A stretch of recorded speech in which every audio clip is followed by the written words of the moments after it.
Arrest అంటే ఒక వ్యక్తిని చట్ట ప్రకారం తమ కస్టడీలోకి తీసుకోవడమే అరెస్ట్. మరి మిమ్మల్ని అరెస్ట్ చేయాలంటే పోలీసులు అరెస్ట్ వారెంట్ చూపించాలా? ఒకవేళ అవి కాగ్నిజబుల్ నేరాలైతే, అంటే హత్య, అత్యాచారం, దోపిడీ లాంటి నేరాల్లో పోలీసులు వారెంట్ లేకుండానే అరెస్ట్ చేయొచ్చు. కానీ నాన్ కాగ్నైజబుల్ నేరాల్లో, అంటే పరువు నష్టం, సాధారణ గాయపరచడం వంటి కేసుల్లో మ్యాజిస్ట్రేట్ జారీ చేసిన అరెస్ట్ వారెంట్ తప్పనిసరి. గుర్తుపెట్టుకోండి, అరెస్ట్ అయితే మీకు ఈ 6 హక్కులు తప్పనిసరిగా ఉంటాయి. మొదటి హక్కు, అరెస్ట్ కారణం చెప్పాలి.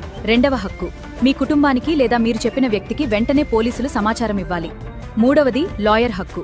విచారణ సమయంలో మీ లాయర్ను కలిసే హక్కు మీకుంది. నాల్గవ హక్కు, 24 గంటల్లో మ్యాజిస్ట్రేట్ ముందు తప్పనిసరిగా హాజరుపరచాలి. కస్టోడియల్ టార్చర్ జరగకుండా ఉండేందుకు మెడికల్ ఎగ్జామినేషన్ చేసే 5వ హక్కు మీకుంది. చివరిగా, మీకు మౌనంగా ఉండే 6వ హక్కుంది. పోలీసులు అడిగిన ప్రతి ప్రశ్నకు సమాధానం చెప్పాల్సిన బాధ్యత మీకు లేదు. ఈ 6 హక్కుల్లో ఏ ఒక్కటి ఉల్లంఘించినా ఆ అరెస్ట్ చట్టవిరుద్ధం. అప్పుడు హేబియస్ కార్పస్ రిట్ ద్వారా విడుదల పొందవచ్చు. ప్రభుత్వం నష్టపరిహారం కూడా చెల్లిస్తుంది. అలాగే ఆ పోలీస్ అధికారిపై క్రిమినల్ చర్యలు కూడా తీసుకోవచ్చు.